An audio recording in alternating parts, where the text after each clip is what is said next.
News. A new machine in Muscatine separates unused food and packaging so it can be used for renewable energy.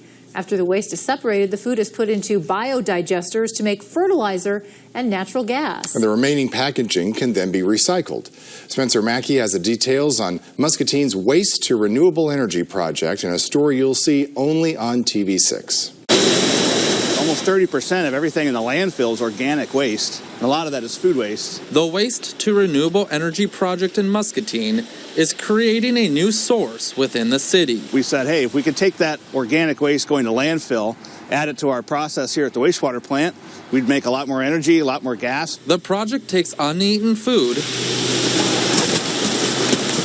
turning it into natural gas and fertilizer. All that organics that's sitting in the landfill just doing nothing except making methane and greenhouse gas, we could turn into fertilizer, a natural fertilizer as well. Unused food, including expired product, used to go to a landfill. We can actually take that product and get the organics out of the packaging and then take it down here to our digesters where we'll make biogas and energy out of it. Now, companies are sending it to Muscatine, where it goes through the new high-strength waste machine. When the material enters the machine, it just kind of strikes the product. It doesn't actually shred it.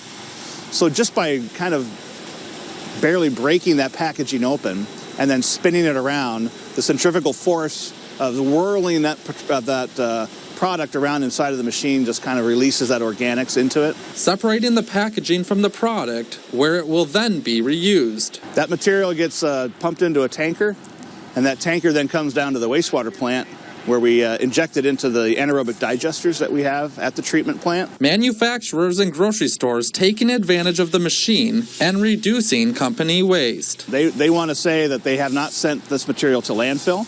First thing they obviously always want to do, and they always try to do, is donate that to hungry people.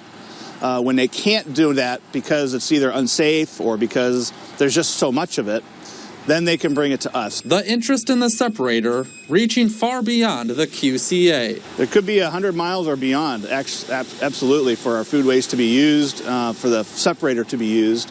It could come from anywhere. The machine is the first of its kind in the area. If you go to California, if you go to New York and Boston and places like that, you find a lot more of this happening. Making Muscatine a leader in the Midwest. Muscatine is really doing something unique. It's here, and we don't have to send this stuff out of state.